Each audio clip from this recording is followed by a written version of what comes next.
Oke, kita mulai saja ya. Oke. Assalamualaikum warahmatullahi wabarakatuh.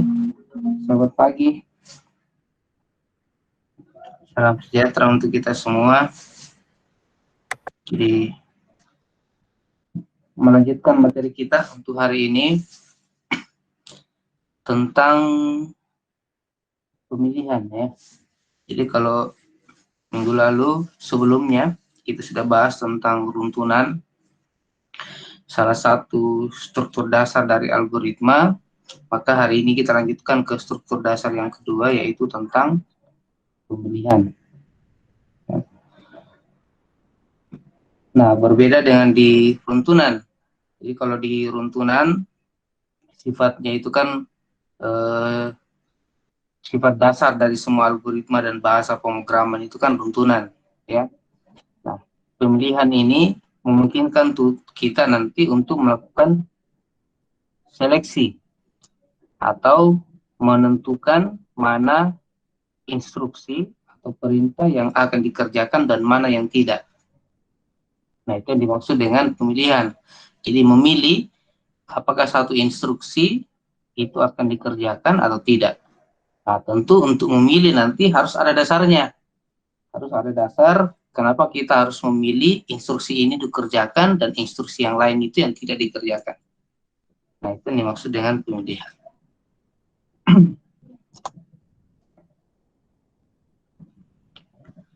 Nah, di dalam program ada kalanya suatu perintah atau suatu instruksi, aksi, itu hanya akan dieksekusi atau hanya akan dikerjakan jika memenuhi persyaratan atau kondisi tertentu. Jadi, suatu statement yang kita buat, yang kita tentukan di dalam satu algoritma, nanti hanya dikerjakan kalau memenuhi kondisi tertentu. Nah, kondisi yang dimaksud di sini adalah kondisi boolean. Kondisi boolean itu merupakan suatu ekspresi relasional yang akan menghasilkan nilai true atau nilai false tergantung pada nilai masing-masing operan yang terlibat di dalamnya. Contoh misalnya, X lebih besar daripada Y. Nah, itulah yang disebut dengan kondisi boolean. Jadi kondisi yang menghasilkan nilai true atau false. Kondisi yang menggunakan operator relasional. Lebih besar, lebih kecil, lebih besar sama dengan, lebih kecil sama dengan, dan tidak sama dengan.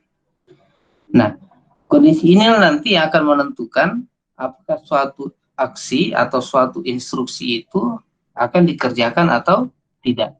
Kalau kondisinya bernilai true, maka perintahnya atau aksinya akan dikerjakan. Tapi jika kondisinya bernilai false, maka instruksi atau aksinya akan dilewati dan akan mengerjakan instruksi yang lain. Nah, ini yang menjadi penentu nanti ini. Nah, ini yang menjadi penentu nanti di dalam menentukan suatu pemilihan. Kondisi boolean. Nah, jadi kuncinya itu ketika kita mau membuat pemilihan itu adalah bagaimana kita menentukan atau membuat suatu kondisi dari pemilihan tersebut. Nah, ini kata kuncinya di dalam pemilihan. Jadi setiap pemilihan yang akan kita buat itu harus berdasarkan pada suatu kondisi. Disebut sebagai kondisi boolean karena nilainya itu hanya dua, true atau false. Kemudian, penentuan kondisi boolean dan aksi yang akan dilakukan itu tergantung pada jumlah kasus yang terdapat pada permasalahan tersebut. Jadi, kondisi boolean nanti ini yang menentukan apakah suatu instruksi itu akan dikerjakan atau tidak, dan itu bisa kita buat tergantung pada jumlah kasusnya. Jadi, ada kondisi boolean yang hanya mengerjakan pada satu kasus, berarti instruksinya itu hanya, pilihannya itu hanya apakah dia dikerjakan atau tidak. Kemudian, ada juga ada dua kasus. Dua kasus itu berarti ada dua pilihan. Pilihan A, pilihan B. Kalau kondisinya benar, kerjakan pilihan A-nya. Kalau kondisinya salah, kerjakan pilihan B-nya. Kalau yang satu kasus tadi, satu di pilihan A. Jadi dia dikerjakan atau tidak, pilihan A-nya. Terus ada juga yang 3 kasus atau lebih, berarti ini pilihannya lebih dari 2. Jadi ada pilihan A, ada pilihan B, ada pilihan C, ada pilihan D. Karena kasusnya lebih dari 2, maka kita membutuhkan kondisi juga yang lebih dari 1. Jadi kalau yang satu kasus dengan 2 kasus, itu cukup dengan satu kondisi. Tapi kalau yang 3 kasus atau lebih, nah itu membutuhkan nanti lebih dari 3 kondisi. Lebih dari satu kondisi. Jadi banyaknya pilihan itu nanti tergantung dari jumlah kondisinya. Jadi kalau pilihannya ada 5 misalnya, berarti kondisinya ada 4. Kalau pilihannya ada 10, berarti kondisinya ada 9. Gitu. Jadi jumlah kondisi itu tergantung dari berapa banyak kasus yang dibuat. Kalau lebih dari 2 kasus. Nah, ini akan kita coba lihat satu-satu. Nah, yang pertama, satu kasus. Nah, untuk satu kasus, notasi algoritmanya dimulai dengan kata kunci if. Jadi, semua pemilihan itu hanya ada 2 jenis ya. Hanya ada 2 jenis perintahnya, yaitu if atau case. If atau case. 2 saja perintah untuk pemilihan. Kalau runtunan yang kemarin, itu tidak ada perintahnya. Karena itu merupakan sifat dasar. Tapi kalau pemilihan itu ada perintahnya. Jadi perintahnya di sini ada 2. Yang pertama itu adalah if, nanti yang kedua ada case. Nah, if ini biasa kita pakai untuk semua kondisi. Kalau case ada syarat-syarat tertentunya untuk bisa digunakan. Nah, yang pertama adalah untuk satu kasus. Jadi if dimulai kemudian kondisi boolean. Jadi apa kondisinya di sini? Apa kondisinya? Jadi kondisinya itu kita buat dengan menggunakan operator perbandingan, ya, operator relasional. Kemudian kata tercadangnya then, lalu apa aksi yang akan dikerjakan atau apa instruksi yang akan dikerjakan, lalu and if, ditutup dengan and if. Nah, aksi di sini akan dikerjakan kalau kondisinya bernilai benar. Jadi ketika instruksinya sudah sampai di baris if, nanti dicek dulu kondisinya. Dicek kondisinya, apakah benar atau salah. Kalau kondisinya menghasilkan nilai benar, maka aksinya dikerjakan. Aksinya dikerjakan. Kalau ada lebih dari satu aksi di sini, dikerjakan semua. Sampai dengan penutup and if. Tapi, kalau kondisinya bernilai salah, false, maka aksinya tidak akan dikerjakan. Dalam hal ini dilewati, langsung pindah ke bawahnya and if. Langsung pindah ke bawahnya and if. Jadi kalau ada lebih dari satu aksi di sini, lebih dari satu instruksi di sini, maka semuanya dilewati. Ada 10 instruksi yang kita masukkan di dalam if dengan and if, maka 10 instruksi itu akan dilewati. Tidak akan dikerjakan sama sekali. Nah, di situ yang dimaksud dengan pemilihannya. Jadi memilih apakah satu aksi, satu instruksi itu dikerjakan atau tidak. Nah, penentunya adalah kondisi. Penentunya adalah kondisi. Kondisinya benar, kerjakan semua aksinya. Kondisinya salah, lewati semua aksinya. Oke, itu untuk satu kasus. Contoh algoritma. Misalnya kita buat satu algoritma penjualan. Menghitung nilai penjualan. Kita siapkan 3 variabel. Ada nilai penjualan, diskon, total dengan tipe data real. Kemudian di bagian deskripsi, yang pertama kita baca dulu nilai penjualannya, read nilai penjualan, jadi kita input. Setelah itu kita kasih nilai awal, diskon kita kasih dengan 0. Jadi kita isi diskon dengan nilai 0. Kemudian kita buatkan kondisi. Kita buatkan pemilihan. If nilai penjualan lebih besar daripada 500.000, maka kita kasih diskon sebesar 10% dikali dengan nilai penjualan. Jadi diskon sama dengan 0,1 kali nilai penjualan. Jadi itu sama dengan 10%. Kemudian kita tutup and if. Lalu kita hitung totalnya. Total sama dengan nilai penjualan dikurang diskon. Setelah itu tampilkan hasilnya berapa total. Jadi kalau nilai penjualannya kita input misalnya 1 juta. Kemudian dicek apakah 1 juta lebih besar dari 500.000 hasilnya benar, maka dikasih diskon 10% dari 1 juta. Berapa itu 10% dari 1 juta? 100.000 ya. Jadi ada diskonnya, dikasih 10%. Kemudian dihitung totalnya. Nilai penjualan 1 juta dikurang dengan 100.000.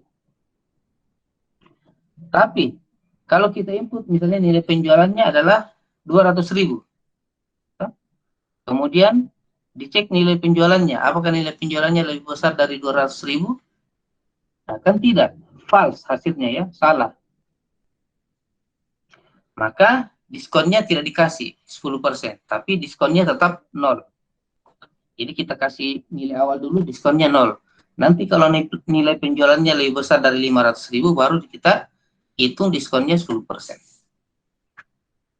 Nah, itu contoh untuk pemilihan dengan satu kasus. Oke. Kemudian, untuk 2 kasus. Nah, untuk 2 kasus, pilihannya itu adalah ada pilihan A dan ada pilihan B. Jadi ada 2 kelompok pemilihan. Mana yang akan dikerjakan dari A dan B, itu tergantung dari kondisi. Tergantung dari kondisinya. Jadi kalau kondisinya bernilai true, kerjakan pilihan A. Kalau kondisinya bernilai false, maka kerjakan pilihan B. Jadi harus dipilih, harus ditentukan mana yang dikerjakan, apakah A atau B. Tidak bisa dikerjakan dua-duanya, dan tidak bisa juga tidak ada yang dikerjakan. Harus dikerjakan salah satu. Nah, itu untuk 2 kasus. Jadi dipilih dari 2 pilihan kasus yang ada. Atau 2 pilihan kelompok aksi yang ada. Nah, notasinya sama, jadi kita mulai dengan kata if, lalu diikuti dengan kondisi, lalu then, lalu aksi 1 atau instruksi 1. Nah, ini bisa lebih dari 1 ya. Jadi di sini bisa lebih dari 1 instruksi. Kemudian ada else. Else artinya pilihan yang lain. Pilihan yang lain. Kemudian aksi 2 atau instruksi yang kedua. Ini juga boleh lebih dari 1. Jadi boleh lebih dari 1 instruksi. Kemudian ditutup dengan and if. Jadi kalau kondisi di sini bernilai true, bernilai benar, maka yang dikerjakan adalah aksi 1. Kelompok dari aksi 1. Jadi kalau ada 10 instruksi di situ, ada 10 perintah di situ, dikerjakan semua 10 perintahnya. Nah, kalau kondisinya bernilai false, maka yang dikerjakan oleh aksi 2. Dikerjakan oleh aksi 2. Ini juga boleh lebih dari 1. Jadi kalau ada 10 instruksi di dalam aksi 2, maka dikerjakan semua itu 10 instruksi. Jadi dipilih yang mana dikerjakan. Apakah aksi 1 atau aksi 2. Contoh. Dengan kasus yang sama seperti tadi ya. Jadi algoritmanya sama seperti tadi. Tapi kita rubah dia menjadi 2 kasus. Jadi algoritma penjualan kita buatkan 3 variabel sama seperti tadi. Nilai penjualan, diskon total, tipe data, menggunakan tipe data bilangan pecahan. Real.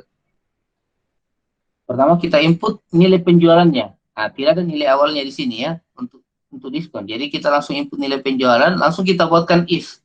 Kalau nilai penjualannya lebih besar dari 500.000, maka diskonnya kita kasih 10% dari nilai penjualan. Else, kalau tidak, diskonnya kita isi dengan 0. Jadi, kalau nilai penjualannya ini, yang kita input ternyata lebih besar dari 500.000, berarti ada diskonnya 10%. Tapi kalau ternyata nilai penjualannya itu kita input di bawah dari 500.000, artinya kondisinya ini bernilai false, maka diskonnya diisi dengan 0. Nah, kalau yang tadi kan tidak ada pilihan lainnya, makanya kita asumsi awal semua diskon 0. Nah, nanti ada nilai penjualannya yang di atas 500.000 baru dikasih diskon 10%. Kalau ini tidak, kita buatkan dia menjadi pilihan yang lain. Jadi pilihan yang kedua. Jadi pilihan pertamanya adalah diskonnya 10%, pilihan yang kedua adalah diskonnya diisi dengan 0. Mana yang dipilih tergantung dari hasil kondisi yang kita buat ini. Nah, tadi saya sudah bilang bahwa kata kuncinya itu ada di kondisi. Kemudian dihitung berapa totalnya, nilai penjualan dikurang diskon, lalu ditampilkan total. Jadi kalau kita input nilai penjualannya misalnya 1 juta, dicek apakah 1 juta lebih besar daripada 500.000, hasilnya benar, maka dikasih diskonnya 10%. Setelah itu baru dihitung total, kemudian ditampilkan totalnya. Nah, kalau kita input misalnya 200.000, dicek kondisinya, apakah 200.000 lebih besar daripada 500.000, hasilnya false, maka diskonnya diisi dengan 0. Kemudian dihitung totalnya, lalu ditampilkan hasilnya. Oke. Untuk 2 kasus. Kemudian, yang ketiga, untuk 3 kasus. Nah, karena kasusnya lebih daripada 2, maka kita membutuhkan kondisi lebih dari 1. Di mana jumlah kondisi itu adalah jumlah kasus dikurang 1. Jadi kalau kasusnya ada 3, kondisinya ada 2. Kalau kasusnya ada 10, maka kondisinya ada 9. Pilihannya ada 5, berarti kita harus buatkan kondisi sebanyak 4. Bentuk penulisannya atau aturan notasi algoritmanya, if diikuti dengan kondisi 1. Jadi apa kondisi pertamanya? Lalu nanti pilihan pertama atau pilihan A-nya atau aksi 1. Else, pilihan yang berbeda. Nah, di dalam else kita buat if lagi. If kondisi 2. Kemudian aksi yang kedua. Ini boleh lebih dari 1. Jadi ini boleh lebih dari 1. Ini juga boleh lebih dari 1. Jadi masing-masing aksi itu instruksi atau perintah bisa lebih dari 1. Kemudian else, pilihan yang lain lagi, aksi 3. Lalu ditutup dengan and if sebanyak jumlah if yang dipakai. Jadi setiap kita mau buat kondisi, gunakan if. Jadi, kalau kondisinya bernilai benar, kondisi 1 bernilai benar, jadi dicek apakah if kondisi 1 benar atau tidak. Nah, kalau dia benar, dikerjakan aksi 1. Setelah itu, dilewati semua pilihan aksi yang lain. Jadi setelah aksi 1 semua dikerjakan, maka dilewati aksi 2 dan aksi 3. Nah, kalau kondisi satunya bernilai false, berarti aksi 1 tidak dikerjakan. Maka dilewati, masuk ke bagian else, dicek kondisi 2. Dicek kondisi 2. Jadi kondisi 2 ini nanti hanya dicek kalau kondisi satunya itu bernilai false. Nah, kalau kondisi 2-nya bernilai true, maka kerjakan aksi yang kedua. Setelah dikerjakan, baru dia pindah ke bawah and if. Atau dilewati aksi yang ketiga. Nah, kalau kondisi 2-nya bernilai false, baru dikerjakan aksi yang ketiga. Setelah itu baru pindah ke penutup and if. Jadi, kondisi 1 dikerjakan, aksi 1 dikerjakan kalau kondisi 1 benar, aksi 2 dikerjakan kalau kondisi 1 salah dan kondisi 2 benar.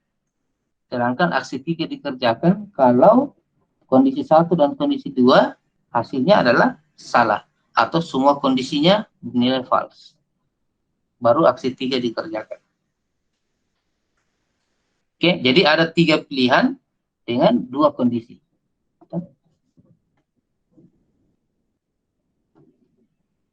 Contoh.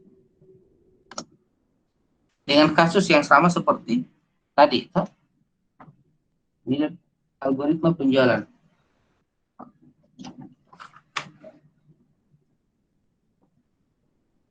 Kita kasih 3 pilihan diskon. Jadi ada diskonnya yang 0, ada diskonnya yang 5%, ada diskonnya yang 10%. 10% kita kasih diskonnya kalau nilai penjualannya lebih besar dari 500.000. Jadi di atas 500.000 dapat diskon 10%. Kemudian diskon 5% kita kasih kalau nilai penjualannya itu lebih besar dari 250.000 dan lebih kecil dari 500.000. di atas 250 tapi di bawah 500. Kemudian diskonnya 0 kalau nilai penjualannya itu di bawah dari 250.000. Jadi 3 pilihan diskon. Jadi kalau nilai penjualannya lebih besar 500.000, kita kasih diskon sebesar 10%. Else kalau tidak, dicek lagi apakah nilai penjualannya itu lebih besar dari 250. Kalau dia lebih besar dari 250, bernilai benar. Saya lupa kata dennya di sini. Ada den di sini ya. Ada den. Nah, kalau nilai penjualannya lebih besar dari 250.000, maka kita kasih diskon sebesar 5%. Atau dikali nilai penjualan. Else, pilihan yang terakhir, pilihan yang lain adalah diskonnya diisi dengan 0. Kalau ternyata nilai penjualannya itu tidak di atas 250.000. Jadi anggaplah kita input misalnya 400.000. Nilai penjualannya kita input 400.000. Dicek apakah lebih besar daripada 500.000.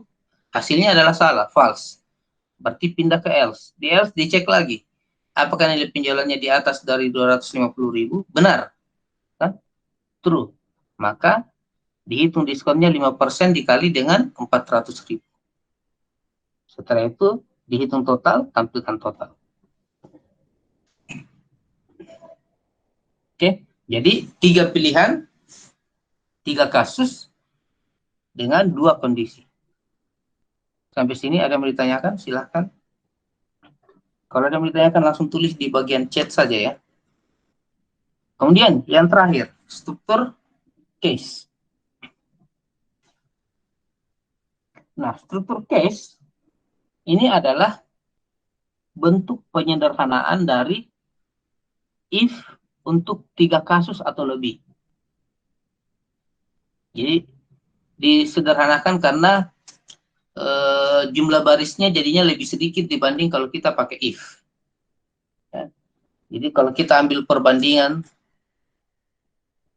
jadi misalkan kalau kita pakai if dengan 3 kasus, ya, di mana setiap kasusnya itu masing-masing hanya terdiri 1 instruksi, maka ini kita butuh 1, 2, 3, 4, 5, 6, 7, 8, 9. 2 if-nya ini harusnya karena 2 if. Jadi 2 if-nya ini. 9 baris. Butuh 9 baris. Nah, kalau kita menggunakan case, bisa saja jumlah barisnya itu menjadi lebih sedikit. Nah, itulah kenapa biasa dikatakan case itu adalah bentuk penyederhanaan dari if dengan banyak kasus. If dengan banyak kasus. Karena jumlah barisnya akan menjadi lebih sedikit. Oh, jangan dilupa, setiap if yang digunakan itu harus ditutup dengan an if. Ini ada 2 if ini, saya lupa tutup an if-nya 1 ya. Jadi di sini ada an if 1, di sini juga ada kata then. Oke, tapi tidak semua kasus itu tidak semua permasalahan dengan banyak kasus itu bisa diselesaikan dengan case. Jadi case itu biasanya ada persyaratan tertentu, tergantung dari bahasa pemrograman. Jadi seperti di Pascal, case itu punya syarat hanya bisa digunakan kalau kondisinya itu operan dari kondisinya itu dia menggunakan tipe data integer, bilangan bulat, atau tipe data karakter. Jadi kalau kondisinya yang kita jadikan sebagai perbandingan di sini, jadi variabel yang kita jadikan perbandingan di dalam kondisi if, itu menggunakan tipe data, bilangan bulat, atau karakter. Selain dari itu, tidak bisa menggunakan case. Jadi, kalau untuk contoh kasus seperti ini, dengan tipe data real yang kita jadikan sebagai perbandingan, nah ini kalau di Pascal tidak bisa dipakai. Ya, tidak bisa digunakan case-nya, karena tidak memenuhi persyaratan. Tapi kalau di beberapa bahasa pemrograman lain, nah, itu bisa saja. Itu bisa saja. mungkin dia punya persyaratan yang berbeda. Jadi struktur case ini tergantung dari bahasa pemrograman yang digunakan. Tergantung dari bahasa pemrograman yang digunakan. Nah, itulah tadi saya bilang tidak semua permasalahan dengan banyak kasus itu bisa diselesaikan dengan case, karena biasanya memiliki kondisi atau persyaratan tertentu untuk bisa menggunakan. Berbeda dengan if. Kalau if, ya, semua bisa diselesaikan, semua bisa digunakan. Jadi seperti apapun bentuknya, if itu bisa digunakan. Nah, notasi algoritma untuk penulisan case, jadi diawali dengan kata case, kemudian apa nama variabel yang akan kita kondisikan. Ya, umumnya di sini pasti pakai variabel ya. Tidak mungkin kita gunakan konstanta. Kalau konstanta kan pasti satu di nilainya. Tapi kalau variabel itu kan nilainya bisa saja berubah-ubah, dinamis. Jadi tidak usah dibuatkan kondisi di sini. Jadi di sini tidak perlu pakai kondisi, langsung saja apa nama variabelnya yang akan kita jadikan sebagai perbandingan. Kemudian berikutnya kita tuliskan kondisi pertama. Jadi kita langsung tulis saja kondisi pertama dari variabel tersebut. Jadi seperti apa kondisi pertamanya? Nah, biasanya di sini kondisi pertama itu ya bisa dia bentuknya relasional, bisa langsung bentuknya nilainya kita tuliskan secara langsung, bisa juga bentuknya dia nanti jangkauan. Bisa juga jangkauan ya. Jadi dari nilai tertentu sampai nilai tertentu. Lalu aksi 1. Kondisi 2, aksi 2. Berpasangan saja. Kondisi 3, aksi 3. Kemudian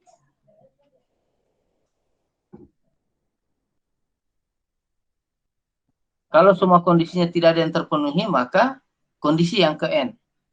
Otherwise. Jadi kalau semua kondisinya tidak ada yang terpenuhi sampai kondisi yang ke N, maka pilihan lainnya adalah otherwise. Aksi yang ke X. Lalu ditutup dengan N case. Contoh. Dengan kasus yang sama seperti tadi ya. Dengan kasus yang sama seperti tadi.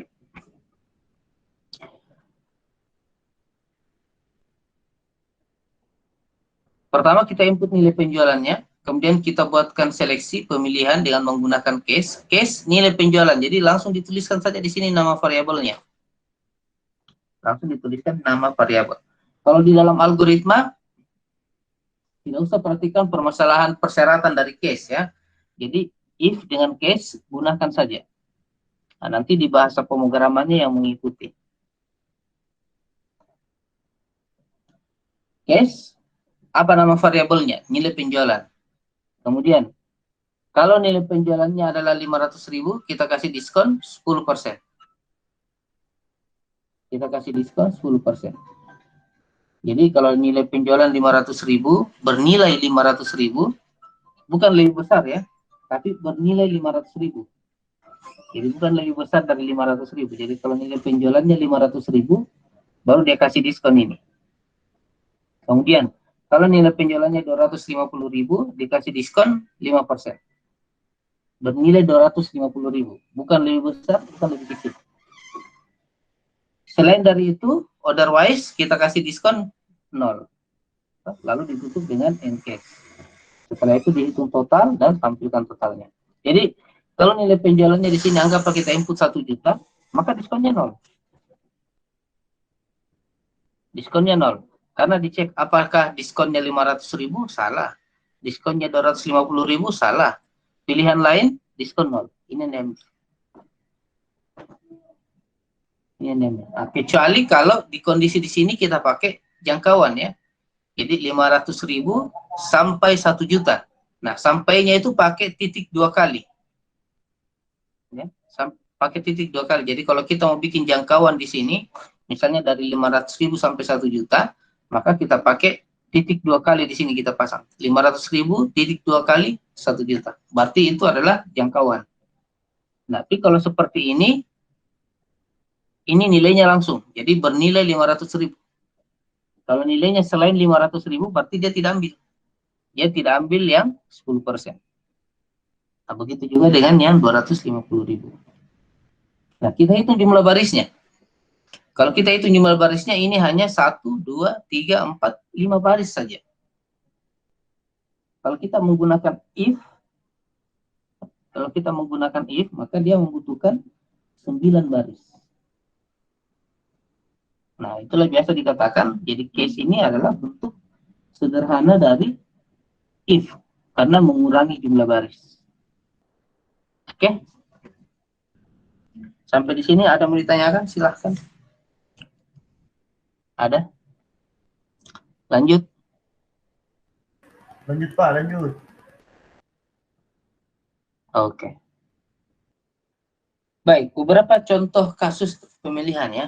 Jadi, saya siapkan beberapa contoh algoritma tentang pemilihan. Kasus yang pertama adalah mencari bilangan terbesar dari 2 bilangan. Jadi, menentukan mana yang terbesar dari 2 bilangan.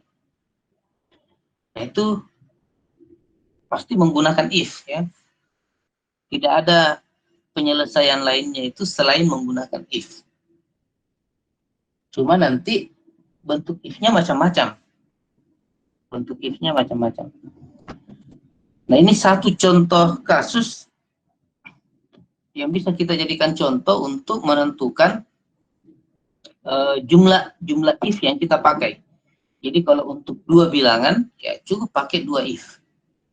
Tapi kalau untuk mencari bilangan terbesar dari 3 bilangan, itu pasti banyak if-nya nanti kita pakai.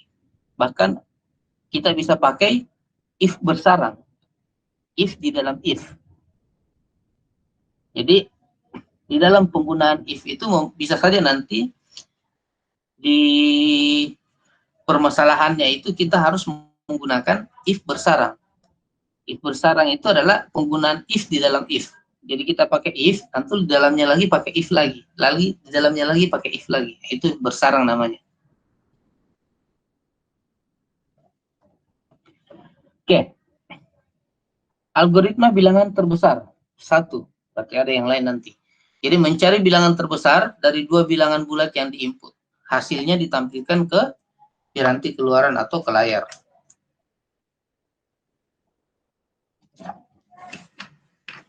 Kita siapkan 3 variabel.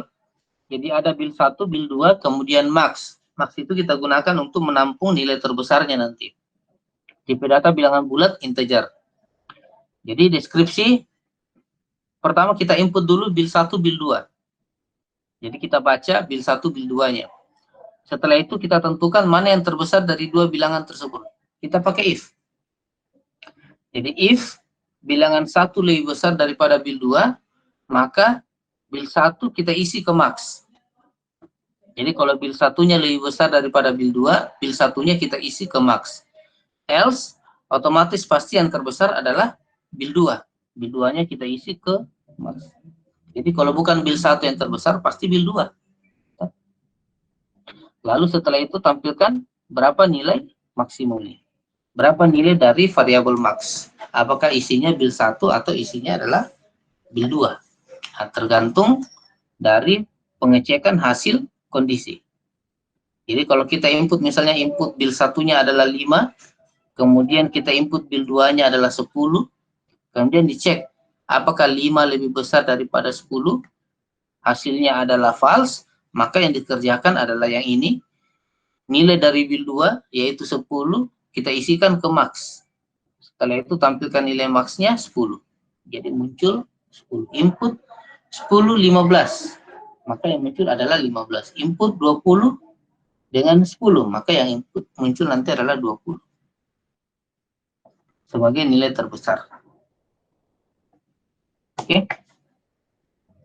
Contoh 1. Mencari bilangan terbesar dari 2 bilangan. Kemudian, contoh yang kedua, menentukan apakah suatu bilangan itu masuk dalam jenis bilangan genap atau jenis bilangan ganjil. Nah, ini juga penyelesaiannya pasti pakai if, pasti pakai pemilihan. Jadi kita input satu bilangan, misalnya 9. ditentukan apakah 9 itu genap atau ganjil. Nah, itu kan komputer tidak tahu itu. Jadi komputer itu tidak mengetahui apakah suatu bilangan itu genap atau ganjil kalau kita tidak memberitahukan. Oke. Nah, rumusnya untuk menentukan apakah suatu bilangan itu masuk dalam bilangan genap atau bilangan ganjil itu kan, kalau bilangannya habis dibagi dengan 2, maka itu adalah bilangan genap. Jadi kalau sisa hasil bagi dari suatu bilangan tersebut adalah 0, maka itu adalah bilangan genap. Selain dari itu, kalau sisa hasil baginya tidak sama dengan 0, berarti itu adalah bilangan ganjil. Nah, rumus untuk sisa hasil bagi itu menggunakan modulus atau mod. Ya. Untuk menentukan apakah satu bilangan itu berapa sisa hasil baginya itu pakai fungsi mod. Oke. Jadi kita siapkan variabel, ada bil untuk bilangan yang kita input, kemudian ada keterangan untuk menampilkan hasilnya. Kemudian deskripsi, pertama kita input dulu bilnya, setelah itu kita buatkan kondisi, apakah bil mod 2 sama dengan 0. Jadi ini adalah rumus ini. Rumus ya. Sama dengan 0. Apakah bilangan sisa hasil bagi 2-nya itu sama dengan 0 atau tidak. Nah, kalau dia bernilai true, maka keterangannya adalah genap. Keterangan kita isi dengan kata genap. Else, tapi kalau ternyata tidak, hasilnya adalah false, maka keterangannya kita isi dengan ganjil. Setelah itu tampilkan apa isi dari keterangan. Jadi anggaplah di sini kita input bilnya adalah 10. Apakah 10 sisa hasil bagi 2-nya adalah 0, hasilnya true, maka keterangan diisi dengan genap. Setelah itu tampilkan keterangan, muncullah keterangannya genap. Kalau kita bilnya misalnya 9, dicek apakah 9 mod 2-nya itu sama dengan 0, ternyata tidak, ada sisa hasil baginya 1, ada sisanya 1, maka keterangannya kita isi dengan ganjil. Setelah itu tampilkan apa nilai dari keterangan, yaitu ganjil. Oke. Jadi di dalam kondisi, ini satu contoh saja bahwa di dalam kondisi bisa saja kita menggunakan rumus, ekspresi ya. Bisa saja kita menggunakan ekspresi. Jadi bisa saja kita buat nanti if A ditambah B sama dengan 10 atau A dikali B sama dengan 100. Bisa saja nanti kita buat seperti itu. Atau A ditambah B apakah lebih besar daripada C ditambah D. Nah, itu bisa saja kita buat seperti itu nanti. Jadi boleh ekspresi kita letakkan di dalam kondisi pemilihan. Oke. Contoh kedua. Kemudian contoh yang ketiga. Menentukan nilai akhir dari mahasiswa. Pilihannya ada 5. A, B, C, D, atau E.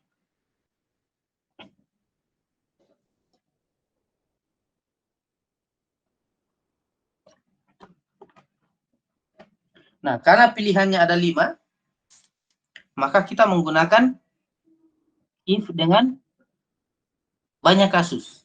Lebih dari 2 kasus. Berarti kondisinya lebih dari 1, kasusnya juga lebih dari 2. Nah, di sini contoh, karena ada 5 nilai, maka ada 5 pilihan, berarti kita harus buatkan 4 kondisi. Nah, karena ada 5 pilihannya, maka kondisinya ada 4 yang kita buatkan.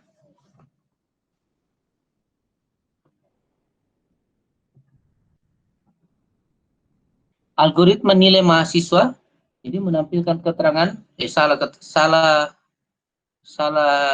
deskripsinya ini ya. Ini copy paste dari yang tadi nih. Harusnya di sini menampilkan nilai akhir dari mahasiswa berdasarkan rumus dari nilai tugas, nilai kuis, nilai mid, dan nilai final. Oke, kita lewati saja ini keterangannya.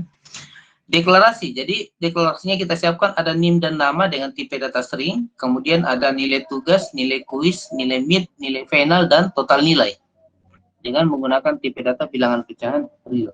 Kemudian ada HM huruf mutu menggunakan tipe data karakter. Pertama kita input dulu NIM, nama, nilai tugas, nilai kuis, nilai mid, dan nilai final.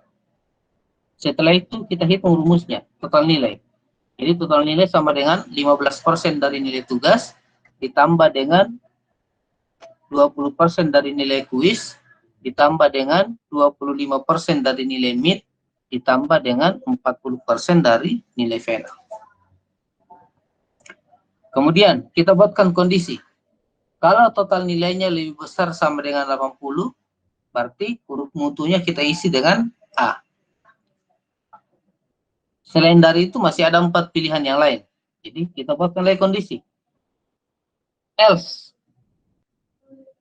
Kalau total nilainya lebih besar daripada 75, maka huruf mutunya kita isi dengan B. Kemudian masih ada 3 kondisi yang lain, berarti kita buatkan lagi, masih ada 3 pilihan yang lain, kita buatkan lagi kondisi. Else. Kalau total nilainya lebih besar daripada 65, maka huruf mutunya kita isi dengan C. Kemudian masih ada 2 pilihan yang lain, kita buatkan rekondisi. If total nilainya lebih besar daripada 55, huruf mutunya kita isi dengan D. Nah, karena pilihannya tinggal 1, maka kita tidak usah buatkan lagi kondisi, kita langsung else saja. Else, huruf mutunya kita isi dengan E. Jadi pilihan yang terakhir. Jadi pilihan yang terakhir itu tidak membutuhkan kondisi, langsung di else saja. Oke. Kemudian kita tutup and if sebanyak yang kita gunakan, jadi ada 1, 2, 3, 4 if kita pakai, kita tutup and if-nya juga sebanyak 4 kali. Kemudian tampilkan berapa nilai dari huruf mutu.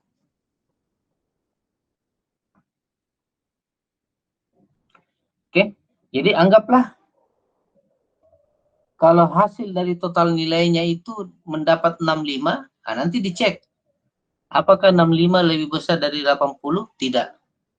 Berarti tidak masuk ke sini, berarti dicek di kondisi yang kedua. Apakah 65-nya lebih besar daripada 75? Oh, tidak juga. False.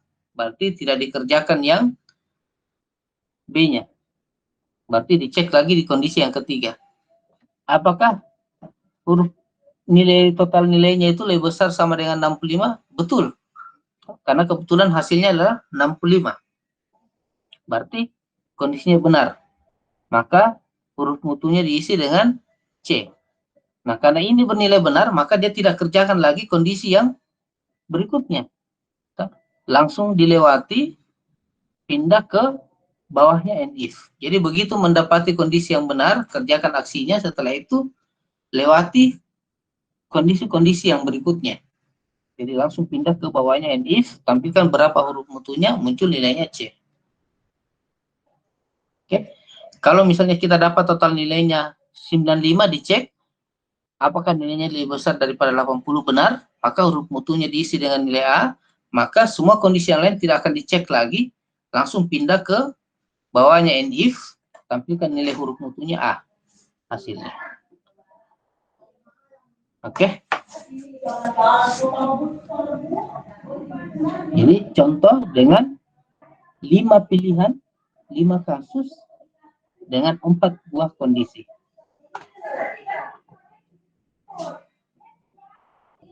Yang berikutnya, contoh yang keberapa ini? Keempat, di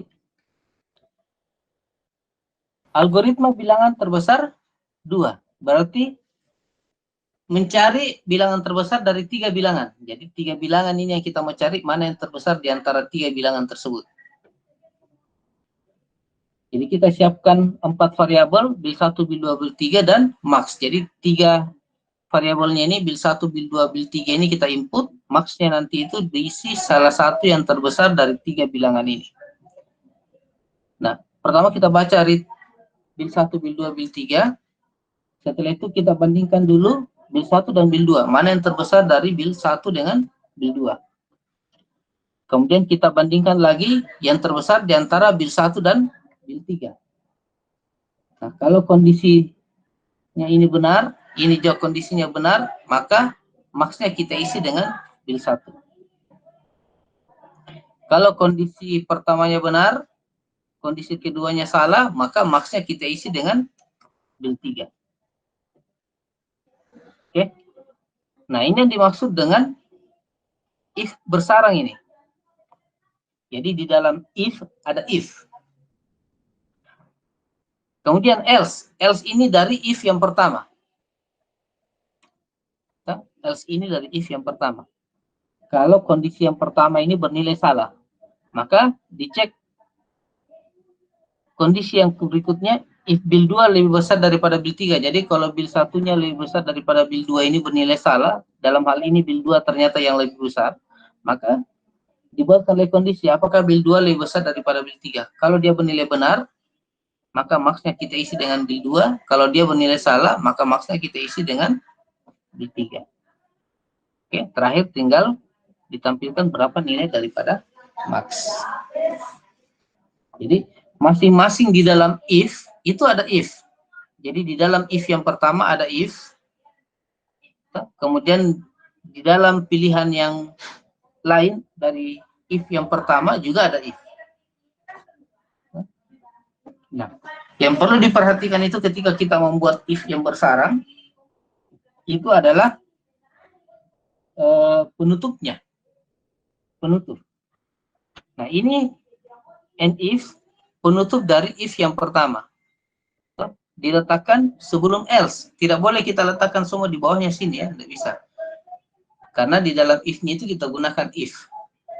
Beda dengan banyak kasus yang tadi. Kalau banyak yang kasus itu kan semua if-nya di luar.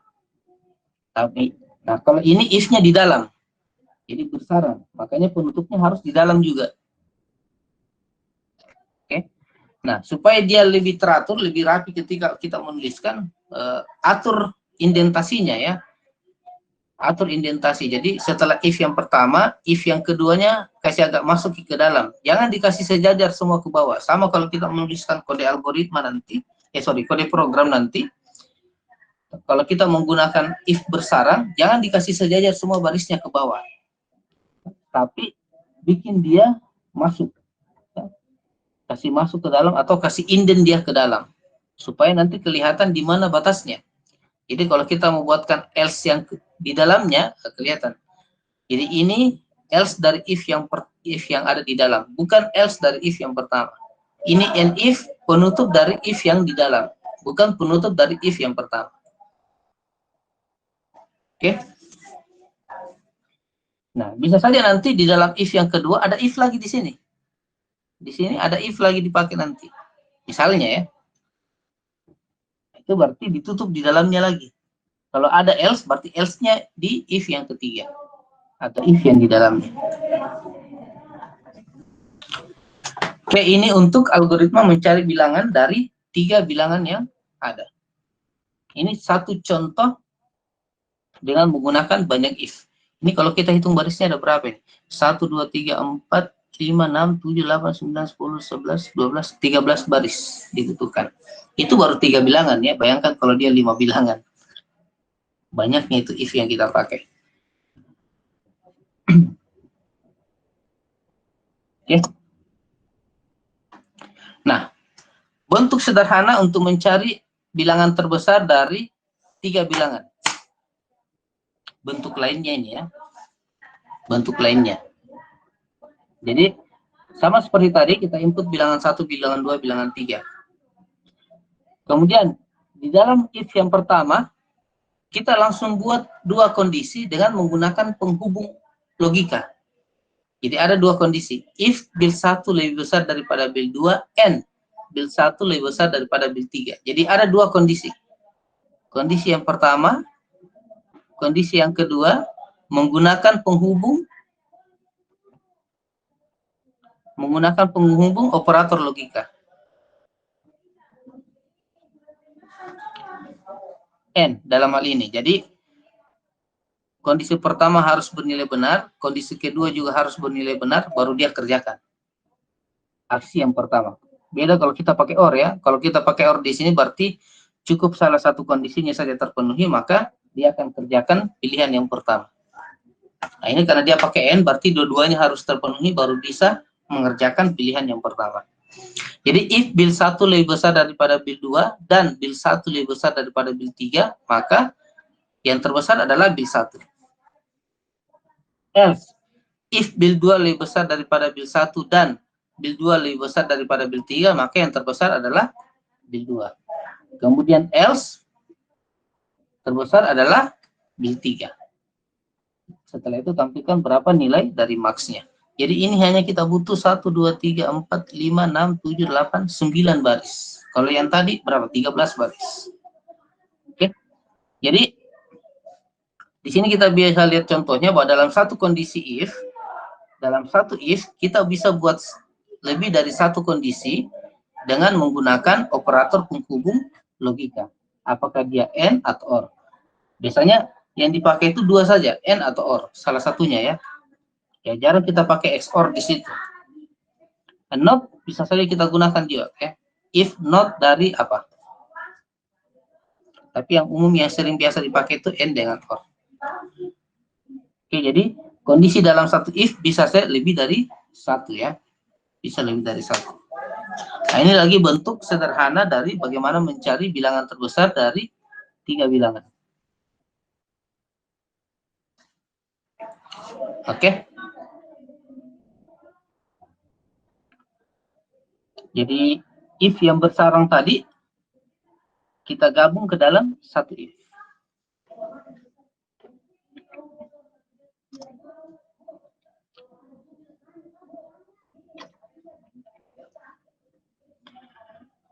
Contoh berikutnya, menggunakan case. Jadi menampilkan apakah suatu huruf itu masuk dalam huruf vokal atau tidak, ya. Huruf vokal atau tidak. Jadi ada variabel huruf dengan tipe data karakter dengan keterangan dengan tipe data string. Jadi pertama kita input huruf, kemudian case huruf of. Kalau hurufnya masuk di dalam A, U, E, O, dan seterusnya, maka keterangannya kita isi dengan huruf vokal.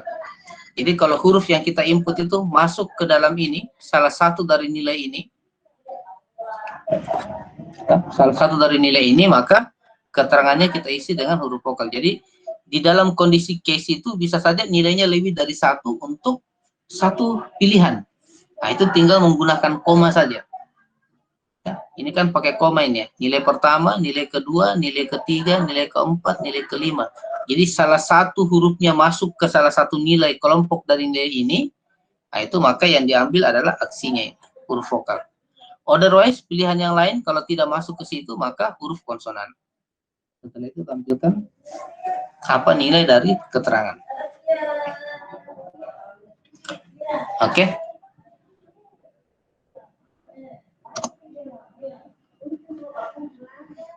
Kemudian, yang berikutnya adalah contoh algoritma untuk tiket penjualan tiket.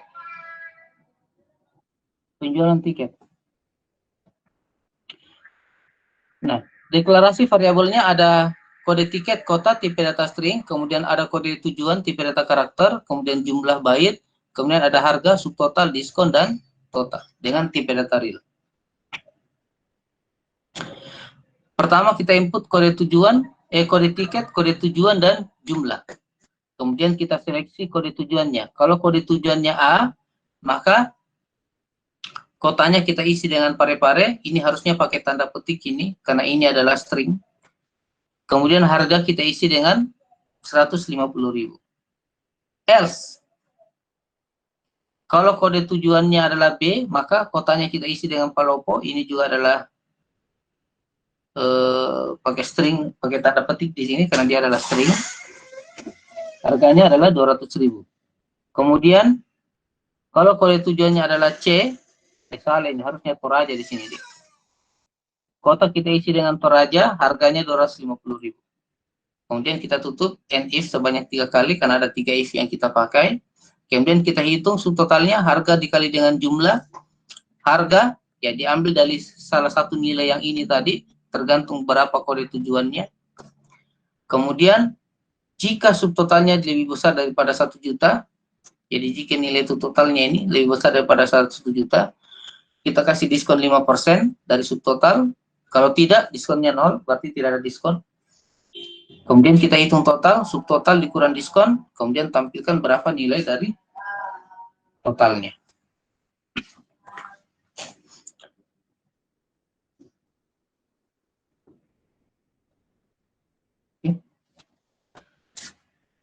Cuma ini pakai tanda petik ini ya, karena ini adalah string ini. Jadi menghitung harga tiket berdasarkan kode tujuan. Baik, selesai. Ada yang bertanyakan sampai sini, silahkan. Saya Ya. Pak,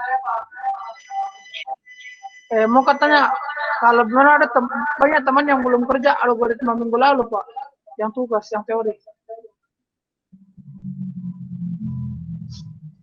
Tugas Itu 4, bisa dibuka ulang mana Pak? Mas, tiga orang yang tidak kerjakan. Iya Pak. Tidak banyak kalau 3 orang. Banyak itu kalau 10, 15. Jadi tidak bisa mulai dibuka begini Masih Pak. bisa, Ji. Masih bisa tetap dikumpul. Tapi jadinya kan late, toh. Jadi semua tugas ini, semua tugas ini kalau ada yang belum kumpul bisa tetap dikumpul. Cuma jadinya kan terlambat, melewati waktu, toh. Oh ya Pak. Terima kasih Pak. Oke. Ada lagi yang lain? Sambil saya absen saja ya. Kalau ada yang ditanyakan silahkan. Langsung ditanya. Banyak yang sudah absen sendiri nih. Indah ada? Indah tidak ada di.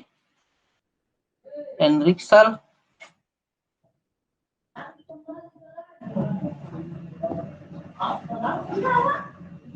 Enriksal tidak ada ya?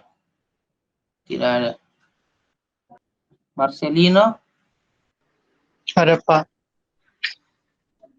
Kemudian sudah semua yang lain. Sekalian jangan lupa di praktikumnya juga ya. Sekalian. Hadir, oh ya, hadir. Sama yang di Google Classroom ya. Oh, ini ada semua. Oke, jadi ada tugas 5 di situ. Di tugasnya itu ada tugas 5 ya. Jadi yang lain yang belum mengerjakan tugas, di tugas 4 ini ada 2 orang, tugas 3 ada 1 orang, tugas 2 1 orang, tugas 1 juga 1 orang. Jadi kalau ada yang belum kumpul tugasnya, walaupun sudah lewat waktunya, seperti tugas 1 ini kan dari minggu kedua ya, nah, itu tetap masih bisa dikerjakan ya, dikerjakan saja, dikumpul, jadinya late. Di pemeriksaannya itu kan ada tanggal di situ kapan kalian submit tugasnya. Jadinya late, tapi tetap ada nilainya. Jadi walaupun terlambat, tetap ada nilainya. Daripada 0 sama sekali ya. Oke, kita lihat modul praktikumnya. Modul praktikum. Pemilihan atau seleksi ya. Jadi dasar teori. Nah, perhatikan ini kalau di Pascal, kalau di dalam if-nya itu statementnya lebih dari 1, maka gunakan blok begin n. Kalau lebih dari 1, gunakan blok begin dengan n. Oke. Jadi sama seperti ini, kalau dia 2 pilihan, ini blok pilihan yang pertama, ada begin, ada n. Ini juga blok pilihan yang kedua.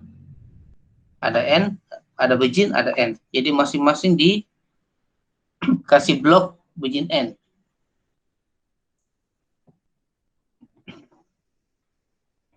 Nah, untuk penulisan case, sama saja ya.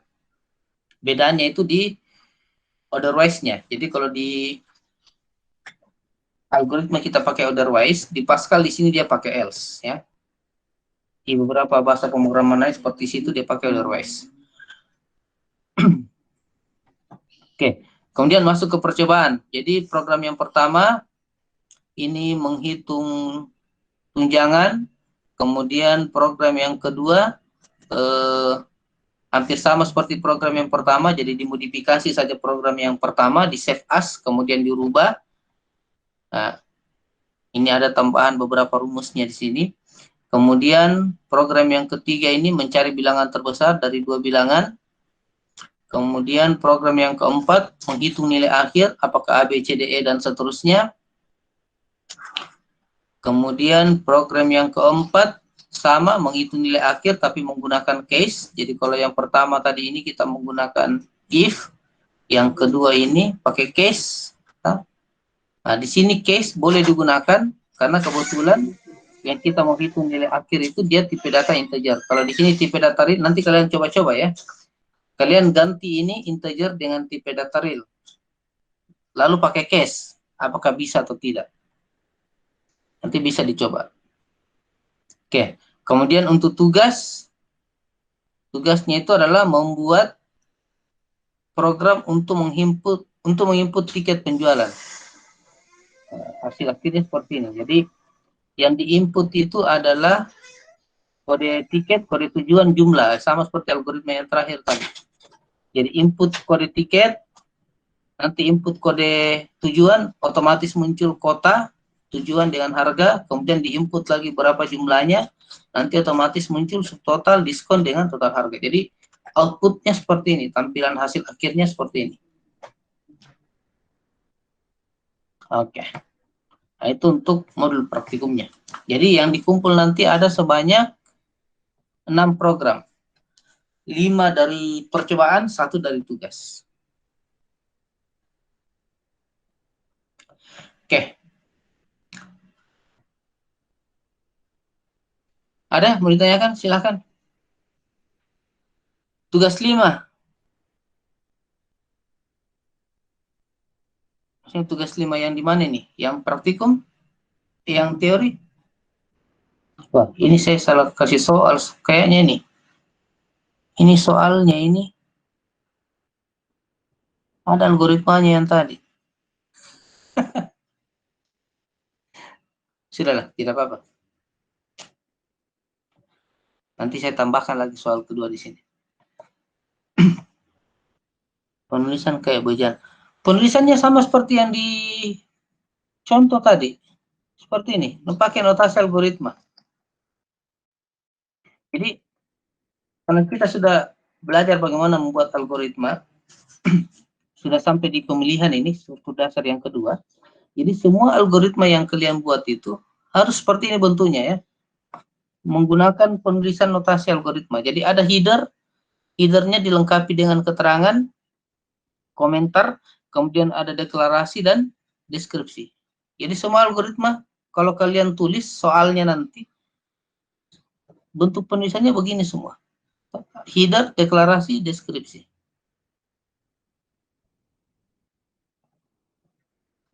Nah, cuma saya salah kasih tugas kayaknya.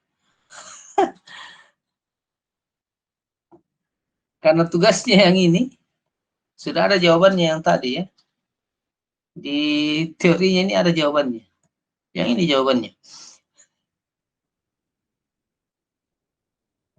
Oke, saya tambahkan satu soal saja lagi nanti.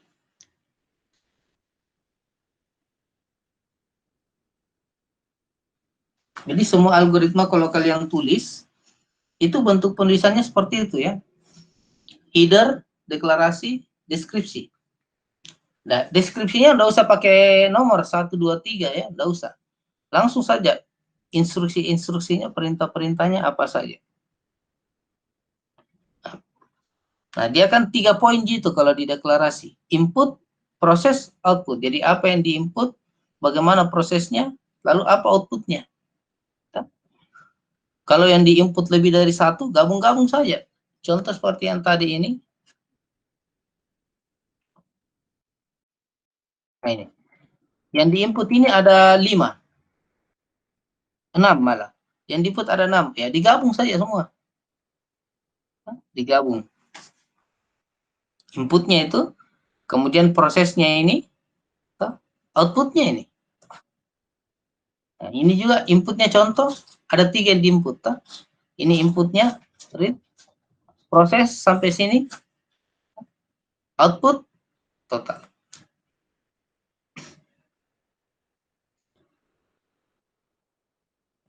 Oke, ada lagi yang lain? Tidak ada, Mi? Oke, kalau tidak ada, kita akhiri pertemuan kita untuk hari ini dengan pokok bahasan tentang pemilihan.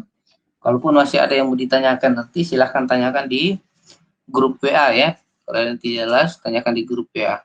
Jadi materinya saya sudah upload di Classroom ya, tentang pemilihan. Silahkan dibaca-baca. Kalau ada yang tidak jelas, dipertanyakan. Kemudian modul praktikumnya jangan lupa untuk dikerjakan. Saya juga sudah mengupload untuk modul praktikumnya, modul praktikum ke-6. Ada yang tidak jelas juga nanti silahkan ditanyakan saja di grup WA. Kemudian untuk tempat kumpulnya, thread-nya sudah saya siapkan juga.